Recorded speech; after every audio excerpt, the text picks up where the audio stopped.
Me animé a hacer este video porque creo que es importante hacer un análisis matemático acerca del desarrollo de este virus, del coronavirus, del COVID-19, y considerando que la importancia que tiene todas las indicaciones que dan los especialistas para que el punto más alto en la curva disminuya, para que el pico disminuya, baje.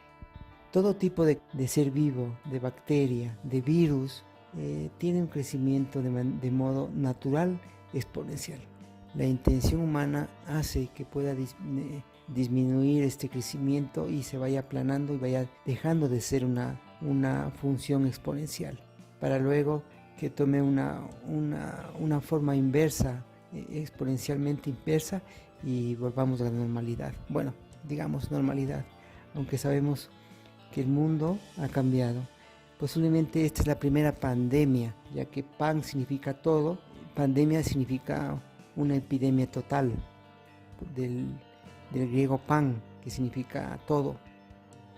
Entonces creo que es la primera en la cual estamos viviendo en esta situación, y por lo tanto el mundo de aquí en adelante será otro. Una función exponencial es aquella que está dada por un exponente, como dice la palabra, ¿no?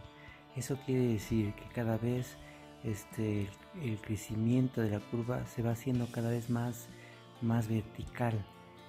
De ahí que es importante tratar de que esa verticalidad, que esa función se invierta y vaya tomando un descenso en la curva. Eso es únicamente válido bajo la intención humana, de otro modo no es posible.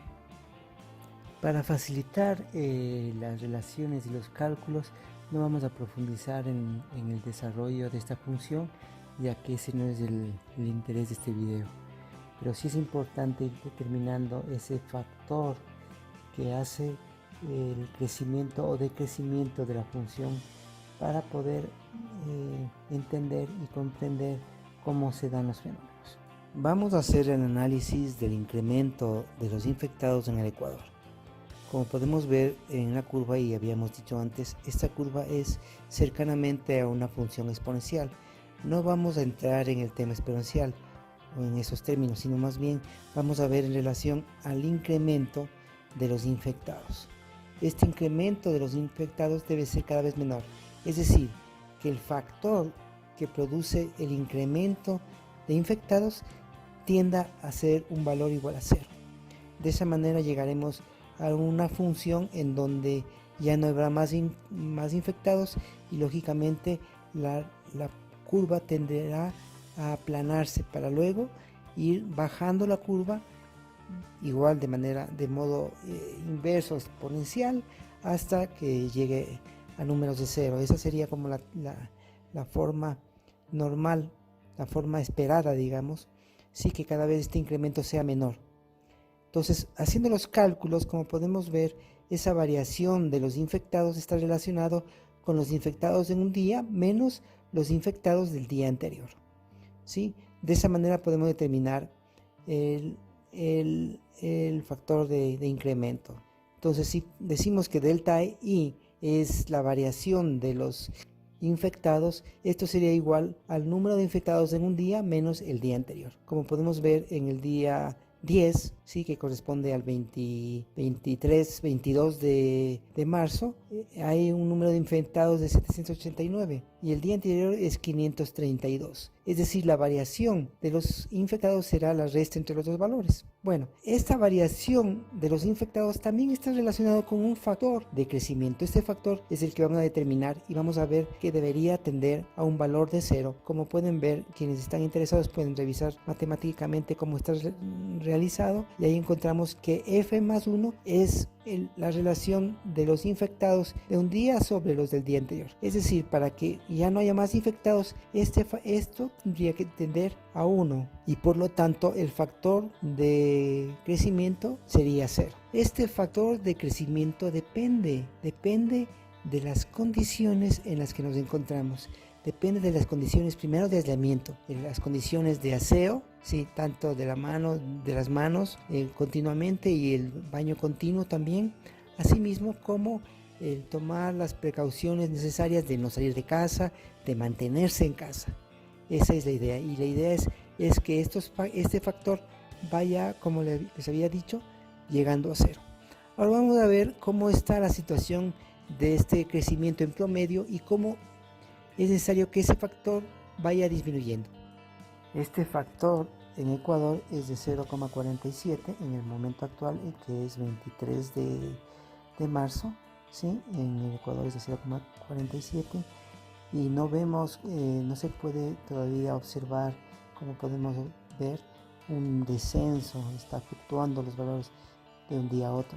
Todavía no podemos definir que esté descendiendo este factor, más bien es bastante fluctuante. En la ciudad de Quito vemos así, de igual manera, bueno, el factor promedio es de 0,35. Aquí podríamos ver en cierta forma los factores, si pueden ver de los días anteriores, que es fluctuante desde el día 20 de marzo, vemos que va disminuyendo, ¿sí? De 2, 1,5, 1,2, 1,083.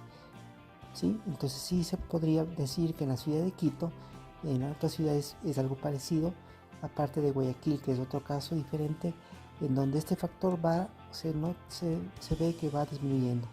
En el caso de Guayaquil, podemos ver que todavía es fluctuante y hay un alto nivel, es de 0,6 el factor de crecimiento. Hay que tomar en cuenta que este factor de crecimiento tiene que tender a un valor de 0.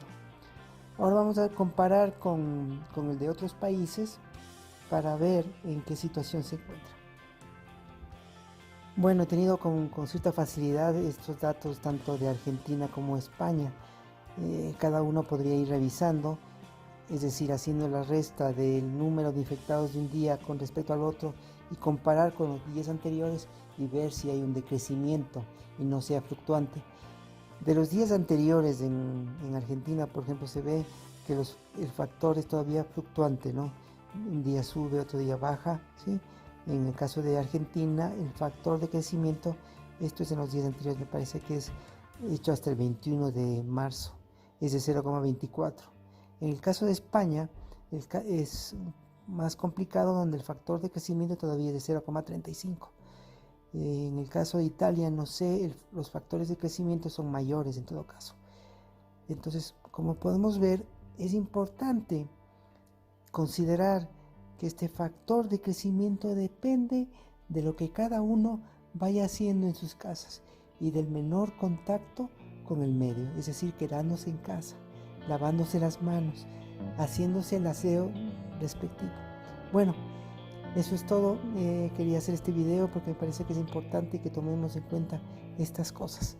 Un abrazo a todos y cuídense mucho y manténganse en casa.